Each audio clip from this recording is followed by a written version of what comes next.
آج ہم الف کی اقسام کو پڑھیں گے اور جانیں گے کہ الف کی کتنی قسمیں ہیں۔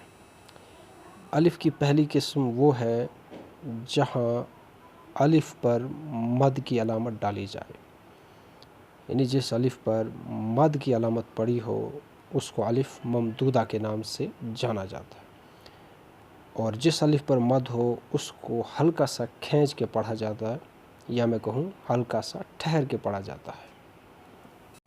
مزید آسانی کے لیے ان مثالوں کو دیکھیے۔ مثلا آس آسمان، آم آنگن آگ۔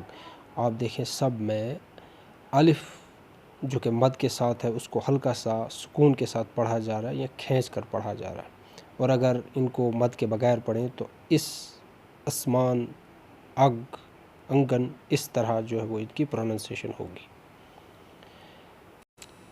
اب الف کی دوسری قسم پر آتے ہیں۔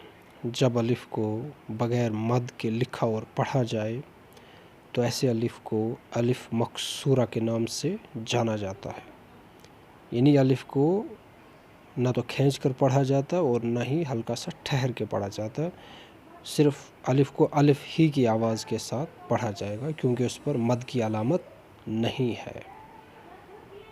مزید مثالیں دیکھیے۔ تو پہلی مثال انس، ادب، ابو، اہم، اتفاق، احمق۔ ان ساری مثالوں میں الف کو الف ہی کی آواز کے ساتھ پڑھا جا رہا ہے اور مد کی آواز کے ساتھ نہیں پڑھا جا رہا، اسی لیے الف مکسورہ ہے۔ اگر مد کے ساتھ پڑھیں گے تو انس کو آنس پڑھنا پڑے گا، ادب کو آدب پڑھنا پڑے گا، ابو کو آبو پڑھنا پڑے گا، جو کہ لفظ غلط ہو جائیں گے۔ یعنی اردو پڑھتے وقت ان باتوں کا خاص خیال رکھنا چاہیے کہ کہاں ہم نے الف کو کھینچنا ہے اور کہاں نہیں کھینچنا۔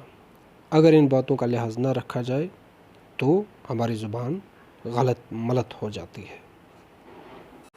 اگر ویڈیو آپ کو اچھی لگی اور اگر آپ اپنی زبان کو مزید بہتر کرنا چاہتے ہیں تو ہمارے ساتھ جڑے رہیں اور ہمارے چینل کو سبسکرائب کریں۔